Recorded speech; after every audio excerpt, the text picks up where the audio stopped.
Salut YouTube!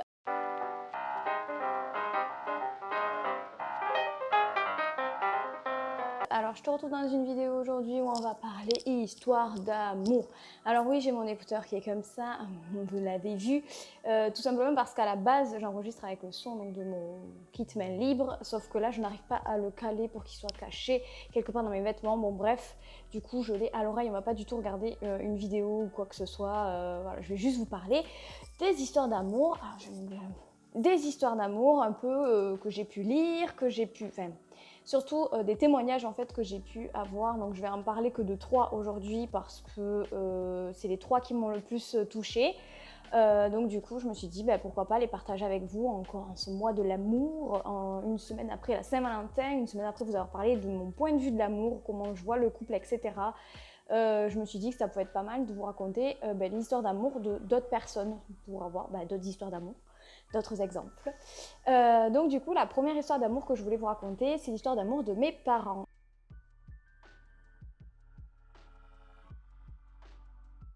C'est une histoire d'amour qui qui fait que je suis là, tout simplement. Mais c'est aussi une très belle histoire d'amour. Après, il faut savoir, voilà, mes parents sont nés dans les années 60, donc c'est pas du tout la même mentalité qu'aujourd'hui, même si les mœurs avaient quand même évolué. Mes parents ils se sont rencontrés au lycée. Donc il faut savoir que mon père avait sauté une classe et donc du coup ils se sont retrouvés. Donc pour l'année de terminale, mon père en fait a redoublé, donc il s'est retrouvé dans la classe de ma mère.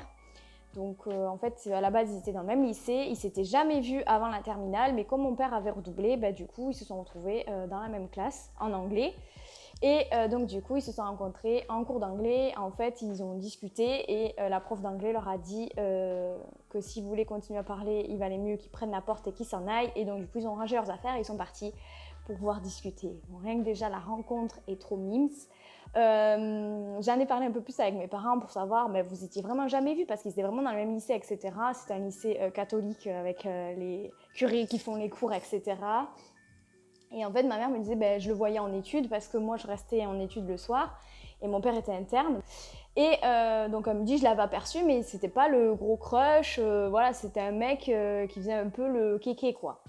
Donc du coup, ils se sont rencontrés en cours d'anglais. Ensuite, mon père est parti faire son service militaire et ma mère a redoublé sa terminale. Elle est restée au lycée et ils sont restés ensemble. Ensuite, ma mère est partie à l'université et mon père a commencé à faire toutes sortes de projets en revenant de son service militaire en disant que voilà, il voulait s'installer, avoir des enfants, etc. avec ma mère. Et ma mère, ça lui a fait excessivement peur parce qu'elle ne voulait pas, vraiment ma mère, même elle nous a éduqués comme ça avec ma sœur, elle ne voulait pas être la femme au foyer, elle voulait pas être comme sa mère à elle en fait, parce qu'elle s'est rendue compte que sa maman était plutôt malheureuse dans ce rôle-là de mère au foyer, et même si ma mamie travaillait, etc., l'argent revenait tout le temps à mon papy et jamais pour elle, elle se faisait jamais plaisir, etc. Et elle, c'est pas quelque chose qu'elle voulait vraiment, elle voulait pouvoir être indépendante et gagner son argent, pouvoir s'acheter ce qu'elle veut, quand elle veut, sans avoir à demander la permission en fait à quelqu'un. Et donc du coup elle a dit à mon père, écoute, moi je trouve qu'on est trop jeune pour se marier, qu'on est trop jeune pour fonder une famille, etc. Moi j'ai plein d'expériences à vivre, je me vois pas passer le reste de ma vie avec toi, du moins pas pour l'instant, vraiment ça me fait peur, etc. Et ils ont décidé de se séparer. Non, ma mère, pendant son année à l'université, elle a rencontré des garçons, elle est sortie avec d'autres garçons, etc. Et mon père, un jour, a réussi à récupérer, parce qu'il était resté ami avec les frères à ma mère. Et donc, il a récupéré son numéro. Et un jour, il l'appelle, il lui dit, écoute, j'ai une copine qui est dans la galère, elle se fait tabasser par son mec, est-ce que je peux l'amener chez toi? Et ma mère, elle a dit, ok. Donc, ils se sont revus là. Où il a ramené cette fille qui se faisait taper par son mec, etc. Et ma mère s'est dit, lui c'est vraiment un gars bien, il met en sécurité une amie, qui n'est même pas sa petite amie ni rien, c'était juste une amie, une connaissance. Il est vraiment dévoué, etc. Et elle n'avait pas rencontré des mecs comme ça à l'université. Elle était tombée sur pas mal de relations aussi un peu toxiques, où elle a aimé très fort un garçon, mais c'était une relation très toxique entre les deux. Et donc du coup, à la fin de son université, elle a dit, mais personne, elle trouvait personne en fait qui équivalait en fait à la relation qu'elle avait eue au lycée, où c'était très pas, enfin, ils étaient fusionnels et en même temps, elle me disait, ma mère elle me raconte ça en me disant, mais c'était aussi naturel. Voilà, il y avait personne se forcer, on faisait chacun, il y avait aucun truc forcé, etc. Et ça, elle avait jamais trouvé ça avec un autre garçon. Et donc du coup, elle a dit bon ben tant pis, maintenant il est avec quelqu'un d'autre, etc. Et c'est le meilleur ami à son grand frère qui lui a dit mais toi t'es vraiment trop bête. Ben en fait il t'attend tout simplement. Arrête de te poser des questions et fonce lui dire que tu l'aimes et que tu veux te remettre avec lui et que tu t'es rendu compte qu'avec ces années sans lui et avec avoir rencontré d'autres garçons, il n'y a jamais personne qui l'a su surpasser et que c'est toujours à lui que tu repensais, qui revenait tout le temps dans ta vie, dans tes pensées, etc. Va lui dire.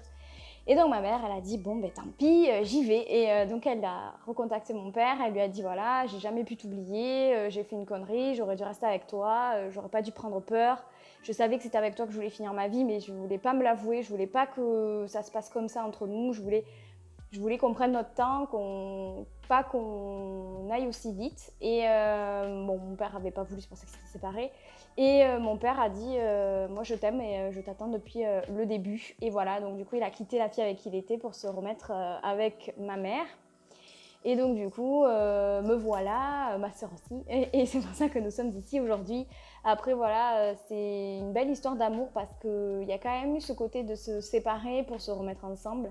Mais c'était vraiment, ça leur a fait du bien au final à tous les deux parce qu'ils se sont rendus compte qu'ils s'aimaient vraiment d'un amour sincère et profond parce qu'ils n'arrivaient pas à s'oublier. En fait, tout simplement, c'était toujours mon père, ma mère dans ses pensées, ma mère, mon père dans ses pensées tout le temps, malgré le fait qu'ils étaient avec d'autres personnes. Voilà. On passe à la deuxième histoire d'amour.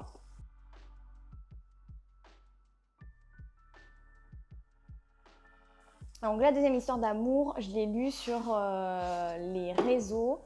Donc du coup, je vais vous la partager. Donc c'est une dame. Alors c'est une. Donc à l'époque, elle était jeune. C'était une jeune femme. Elle est toujours jeune.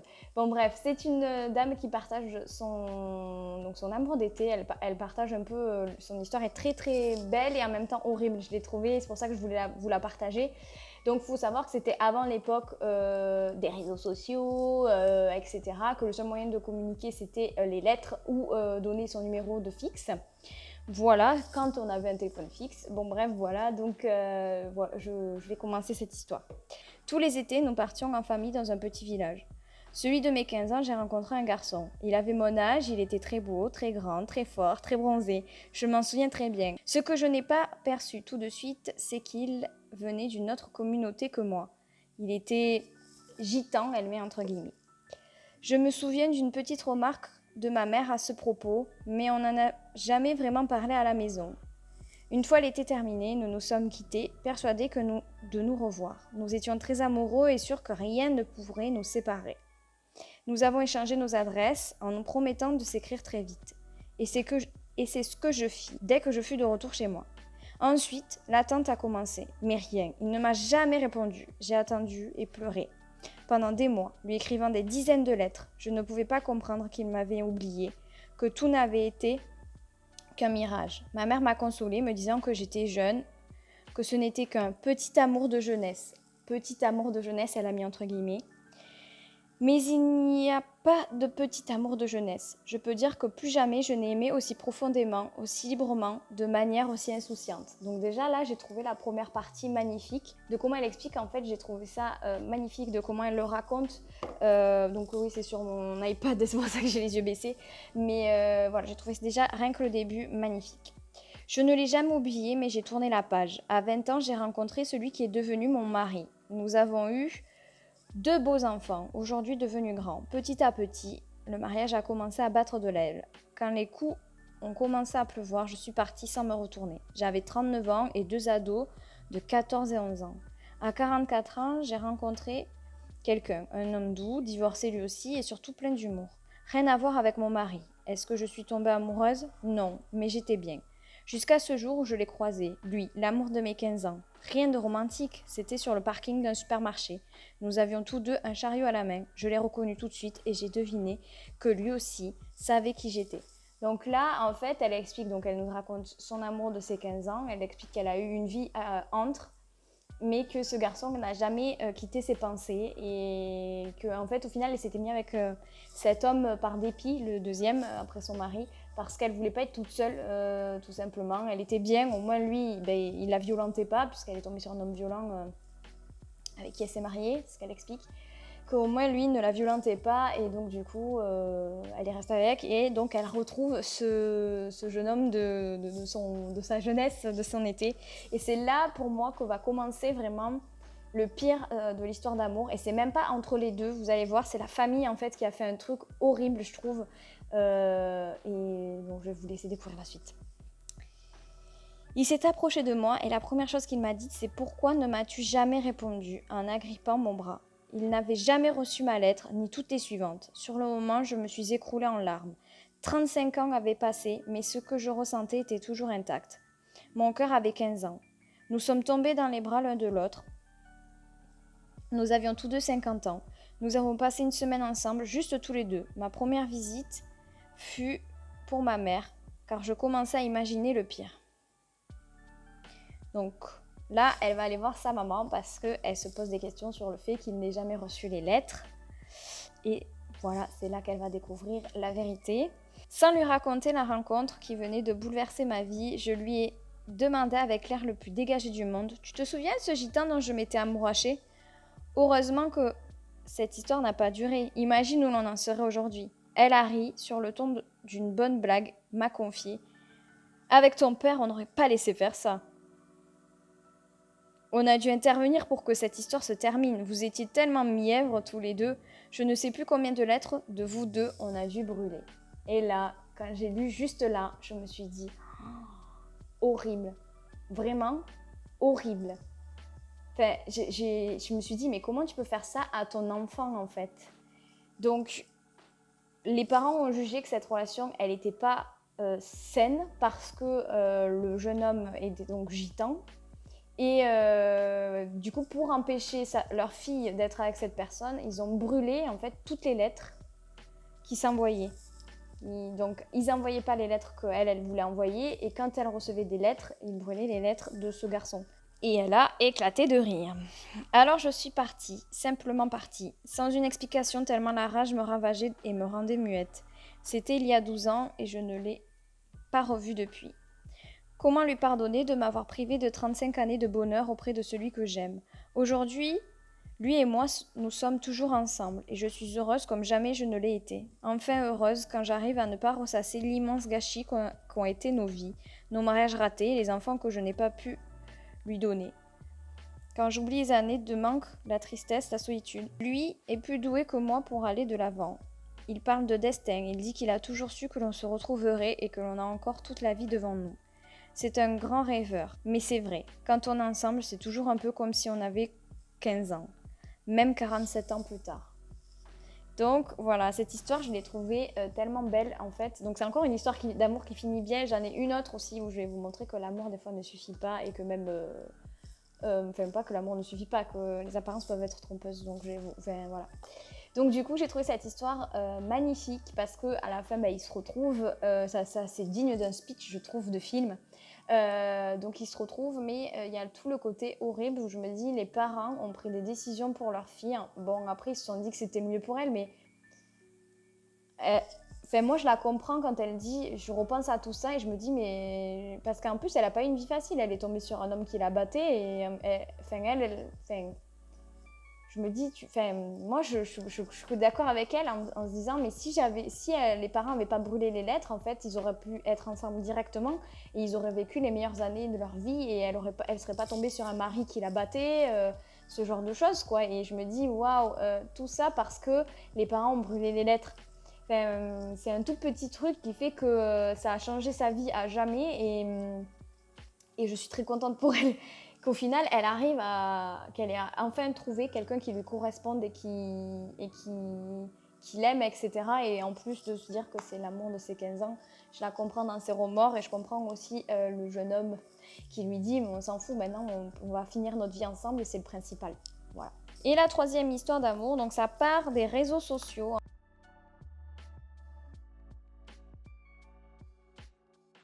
En fait, c'est une fille qui écrit que donc elle s'est inscrite sur un forum et qu'après quelques semaines, il y a un individu qui s'est inscrit, etc. Donc que plus les mois passaient, plus leur relation amicale au début devenait intense. Ils se disaient beaucoup de choses, ils devenaient de plus en plus proches, les conversations devenaient de plus en plus intimes, avec plein de sous-entendus pour une possible histoire d'amour. Et au bout de 2 ans, ils ont décidé de se voir en visu. Donc du coup, elle part en Serbie, etc. Ça peut pas se faire. 1 an après, elle invite à venir en France. Ça peut pas se faire. Donc je vous lis pas parce que c'est moins bien et joliment écrit que l'autre. C'est pour ça que je vous fais un résumé, etc. Puis ils arrivent enfin à se voir et en fait, elle dit que tout le mythe a été brisé au moment où elle l'a vu. En fait, il y avait un feeling par message. Donc ils s'entendaient super bien, ils avaient un feeling de fou par message, etc. Et quand elle l'a vu en physique, tout a été détruit. Elle n'a pas ressenti ce feeling-là en présentiel. Voilà, en fait, elle dit juillet est enfin arrivé, mais je ne sais pas ce qui s'est passé, mais le courant n'est plus passé du tout. On a tout de même profité des vacances, on a visité Paris, Verdun ou encore le Luxembourg, mais l'euphorie est retombée. En fait, voilà, de l'avoir vu en vrai, ça a tout, ça a tout cassé, quoi. Je partage cette histoire d'amour parce que, au final, ils sont restés un petit moment ensemble virtuellement. Et quand ils se sont vus en vrai, ça s'est totalement brisé. Et ça peut vous permettre aussi ça me permet aussi de faire passer un message. On ne sait jamais qui c'est qu'on a derrière un écran de téléphone ou d'ordinateur, etc. Et même si vous envoyez des photos, etc., que vous avez l'impression que vous vous plaisez physiquement, etc., en présentiel, il y a ce risque que le feeling ne passe pas du tout. Et je sais que moi, j'ai des amies où c'est ce qui leur arrivait.Elles se sont forcées parce qu'elles se sont dit « Ouais, mais par message, on s'entend tellement bien, ça veut dire que vraiment, on est bien ensemble, etc. » Et quand il y a le réel et que ça passe pas du tout, elles se sont un peu forcées et elles se sont retrouvées dans des histoires d'amour où au final, elles n'arrivaient pas à vraiment s'attacher à la personne, etc. Et donc du coup, je trouve pas ça sain. En fait, si le feeling passe pas en visuel, il faut évacuer cette relation. C'est pas grave, comme elle, voilà, ils ont profité de leurs vacances et tout, et au final, ils sont restés amis parce qu'ils s'entendent bien, mais il n'y a pas ce feeling qui permet d'être en couple, quoi. Et donc ça peut arriver en fait d'avoir une histoire d'amour comme ça, bon, en virtuel, là, c'était... Et au final, ben, ça passe pas et donc du coup on se sépare et puis on reste amis et puis ça fait des très belles histoires d'amitié. Là voilà, je repense aussi à une relation de mon père qui m'a raconté ça, que ça m'avait fait rire. Il est sorti pendant une journée avec une fille qui est maintenant sa meilleure amie, donc c'est même le parrain de son fils, etc. Et il m'a dit, mais en fait, on est sortis ensemble, on est allé au cinéma, il me dit, j'ai acheté des fleurs et tout. Elle me dit, mais on s'est rendu compte qu'on ne s'entendait pas du tout pour former un couple, en fait. Donc c'était bien avant de rencontrer ma mère. Et il disait, on savait qu'on s'entendait bien pour être amis, et c'est tout. Et du coup, ils sont devenus meilleurs amis, et voilà, ils sont encore en contact aujourd'hui. Voilà, donc c'est le parrain de son fils, ils se voient souvent, etc. Donc c'est pour vous dire que c'est pas parce que vous avez l'impression que voilà, la relation elle est sublime sur le papier, faut rester. C'est pas parce que ça vous semble sublime sur le papier, mais que intérieurement vous vous sentez pas bien, mais partez, quittez. C'est que peut-être vous n'êtes pas fait pour être ensemble, mais pour être amis. Il n'y a pas de honte en fait à ça. C'est comme là, parler 2 ans avec quelqu'un, insinuer, avoir une histoire d'amour, puis quand on se voit en vrai, il n'y a pas le feeling. Le feeling, ça se ressent des deux côtés en fait, qu'il n'y a pas le feeling. Ça va pas être que de votre côté normalement. Mais voilà, faut évacuer. Donc je trouve que c'est 3 histoires d'amour quand même assez belles. Donc la première, parce que ça montre que parfois il faut prendre des distances pour mieux se retrouver. La deuxième histoire d'amour, c'était aussi pour vous montrer que parfois ce n'est pas parce que l'amour n'est pas là ou ne fonctionne pas ou que l'amour ne suffit pas que les histoires d'amour peuvent être un peu tragiques, mais ça finit quand même bien et j'ai trouvé qu'elle l'avait très bien écrit, elle l'avait très bien expliqué et ça me faisait plaisir de le partager avec vous. Voilà, et la troisième histoire d'amour, donc sur les réseaux où au final ça passe pas en face à face, comme quoi faut pas croire tout ce qu'on voit dans les films.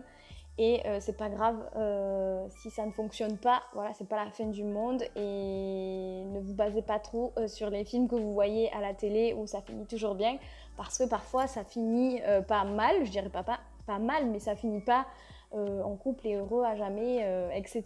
Ça peut finir par amitié pour toujours ou tout simplement on ne se parle plus parce que finalement on ne s'est pas entendu. Et c'est pas grave. Donc je vous laisse avec cette vidéo. Je vous fais d'énormes bisous. Prenez soin de vous. Donc je sais pas quelle heure il est chez vous. Donc bonne nuit, bonjour, bonne soirée, tout ça, tout ça. Et je vous dis à la prochaine dans la prochaine vidéo. Puis voilà. Allez, salut!